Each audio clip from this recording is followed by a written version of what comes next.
ओल्या काजूगराचा सीझन चालू झाला ना, की आमच्याकडे वरच्यावर कोळंबी भात बनवला जातो, तोही ओले काजूगर घालून. खूप वेगळी चव येते आणि खूप छान असा लागतो. सध्या एल-पी-जी गॅस सिलेंडरचा तुटवडा चालू आहे. तर अशा ह्या परिस्थितीमध्ये एकच असं जेवण बनवायचं, की सगळ्यांचं पोट पण भरलं पाहिजे आणि सगळ्यांना आवडलं सुद्धा पाहिजे. आमटी वेगळी करा, भाजी वेगळी करा, असं करण्यापेक्षा तर आज मी कोळंबी भात बनवतीये, तर त्याच्यासाठी इथे मी 2 वाट्या तांदूळ घेतलेले आहेत. हे बासमती तांदूळ आहेत. हे मी 2 पाण्याने धुवून घेणार आहे, पण धुताना मुरडायचे नाही आहेत जास्त ते. हलक्या हाताने धुवून घ्यायचे आहेत आणि आतमध्ये पाणी घालून हे कमीत कमी अर्धा ते 1 तास बाजूला ठेवून देणार आहे. बासमती तांदूळ वापरल्यामुळे काय होतं, भात जो आहे तो शिजल्यानंतर दुप्पट लांब होतो आणि मोकळा व्हायला मदत होतो. त्याच्यानंतर इथे मी आता कोळंबी घेतलेली आहेत. ही अर्धा किलो कोळंबी आहेत आणि ही आता मी स्वच्छ करून घेणार आहेत. कोळंबी जी आहेत ना, ताजी कोळंबी घ्यायची. अशी दाबून बघितली ना, की ती घट्ट लागली पाहिजेत हाताला. कोळंबीमध्ये पहिल्यांदा इथे मी पाणी घालून घेतलंय आणि आता ते स्वच्छ करून घेतेय. कोळंबीचं हे डोकं आहे ना, ते काढून टाकायचं आणि त्याच्यावरचं हे कवच आहे ना, ते पण काढायचं आणि शेपटीकडचा भाग पण काढायचा. आणि आतमध्ये हा दोरा असतो, तो दोरा पण काढून टाकायचा आहे. हा काळा कलरचा जो दोरा आहे ना, तो काढून टाकायचा. अशाच पद्धतीने इथे मी सगळी कोळंबी साफ करून घेणार आहे. मध्ये हा जो दोरा आहे ना काळ्या रंगाचा, तो जर काढला नाही ना, तर आपलं पोट बिघडण्याची शक्यता जास्त असते. त्यामुळे आवर्जून हा दोरा काढून टाकायचा आहे. त्याच्यानंतर इथे मी स्वच्छ 2 ते 3 वेळा पाण्याने धुवून घेतलेली आहेत. पांढरं शुभ्र पाणी आलं पाहिजे कोळंबी धुतल्यानंतर. तर इथे मी हळद लावून घेतेय कोळंबीला आणि मीठ लावून घेतेय. व्यवस्थित असं हळद, मीठ लावून घ्यायचं आणि मी थोडा वेळ मुरण्यासाठी बाजूला ठेवून देते. मीठ व्यवस्थित असं लागणार म्हणजे कोळंबीला. त्याच्यानंतर आता इथे कढई घेतलेली आहे आणि कढईमध्ये तेल घालून घेतेय. तेलावर काही खडे मसाले घालणार आहोत. तर इथे मी लवंग, मिरी, दालचिनी आणि तमालपत्र घेतलेलं आहे. तर इथे मी 7 ते 8 दाणे मिरीचे घेतलेले आहेत, 4 लवंगा घेतल्या आहेत, 1 दालचिनीची काडी घेतली आहे आणि 2 तमालपत्र घेतलेली आहेत. तेल छानपैकी गरम झाल्यानंतर आतमध्ये हे खडे मसाले घालायचे आहेत. खडे मसाले जे आहेत ते तेलात टाकल्याबरोबर लवंगा वगैरे फुटतात, तर त्याच्याबरोबर लगेच आतमध्ये कांदा घालायचा. तर इथे मी 4 मोठे कांदे वापरलेले आहेत आणि हे उभे चिरून घेतलेले आहेत. हा जो कांदा आहे ना, हा सोनेरी रंग येईपर्यंत आपल्याला व्यवस्थित असा भाजून घ्यायचा आहे. आता इथे मी थोडंसं मीठ घालतीये कांद्यामध्ये. त्यामुळे काय होणार, कांद्यातला जो पाण्याचा अंश आहे ना, तो लवकर बाहेर पडायला मदत होणार आणि कांदा लवकर असा मऊ होणार आणि सोनेरी रंगावर भाजला जाणार. महत्त्वाचं काय आहे, तर कांदा भाजायचा जो वेळ आहे, तो आपला वाचणार आहे. जास्त वेळ लागत नाही मग कांदा भाजायला. पटकन असा कांदा भाजला जातो. तर कांदा इथे छान सोनेरी रंगावर भाजलेला आहे. आता मी आतमध्ये टोमॅटो घालणार आहे. तर इथे चांगले पिकलेले असे 2 टोमॅटो घेतलेले आहेत आणि हे व्यवस्थित असे बारीक चिरून घेतलेले आहेत. टोमॅटोसुद्धा चांगला मऊ होईपर्यंत इथे मी भाजून घेणार आहे. कोणताही पदार्थ करताना कांदा, टोमॅटो हा चांगला भाजला ना, की त्याला चव छान येते एकदम. तर इथे कांदा आणि टोमॅटो माझा छान असा भाजत आलेला आहे. आता आतमध्ये मी इथे 2 मिरच्या घेतलेल्या आहेत उभ्या चिरून. मिरच्या ज्या आहेत त्या कांदा टोमॅटोवर घालून घेतलेल्या आहेत आणि ह्या मिरच्या ज्या आहेत त्या तिखट कमीवाल्या आहेत आणि ह्याला वास छान असतो ह्या मिरच्यांना. आता इथे मी ओले काजूगर घालते अर्धी वाटी.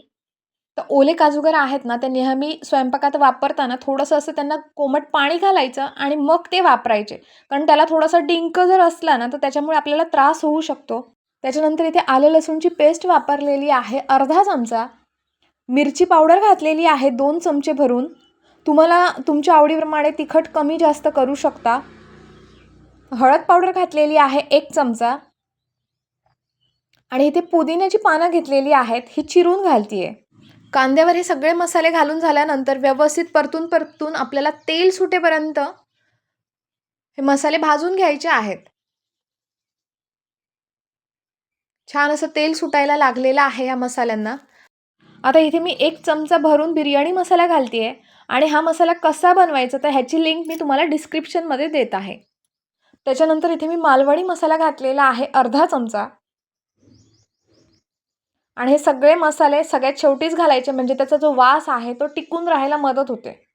आता हे पुन्हा व्यवस्थित असे मिक्स करून घेतेय मी आणि 5 मिनिटं हे मसाले सगळ्या कांद्याबरोबर परतून घ्यायचे.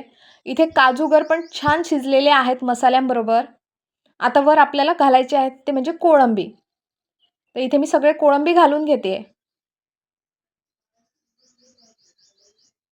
आणि ह्या मसाल्यामध्ये ही कोळंबी जी आहे ती घालून व्यवस्थित परतून घ्यायची आणि शिजवून घ्यायची आहे.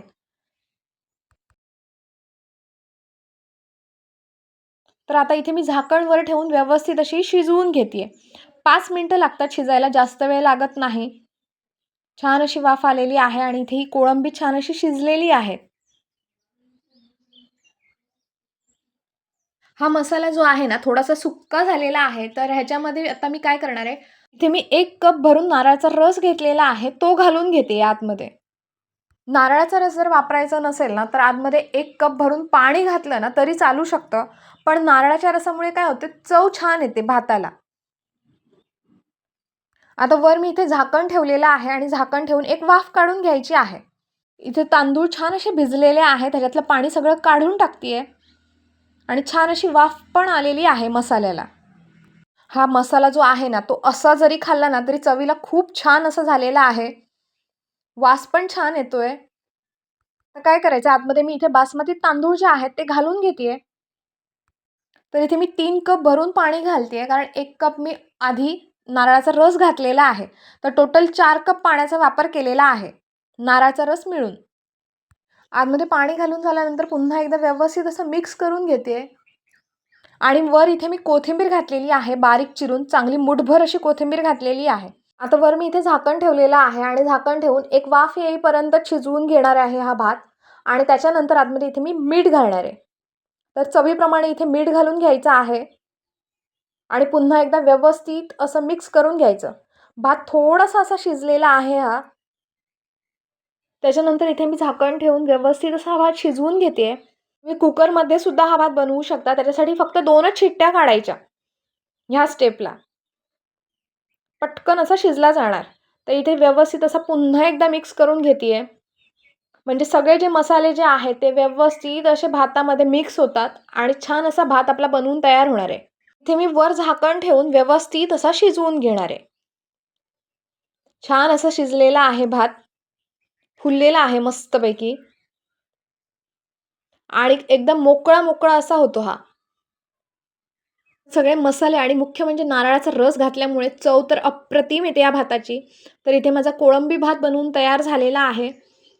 जर का तुम्ही अशा पद्धतीने कोळंबी भात बनवला ना आणि एकदा खाल्लात ना, तर पुन्हा अशाच पद्धतीने कोळंबी भात नक्की बनवणार. आणि मी बिर्याणी मसाला पण बनवलेला आहे. बिर्याणी किंवा पुलावाला सुद्धा वापरू शकता. त्याची लिंक मी दिलेली आहे डिस्क्रिप्शनमध्ये. तो पण व्हिडिओ पूर्ण बघा. आणि आजचा व्हिडिओ तुम्हाला कसा वाटला मला नक्की कमेंट करून सांगा. आणि असाच मस्त खावा, सुशेगात राहा. माझ्या व्हिडिओ लाईक आणि शेअर करा आणि माझ्या चॅनलला सबस्क्राईब करा.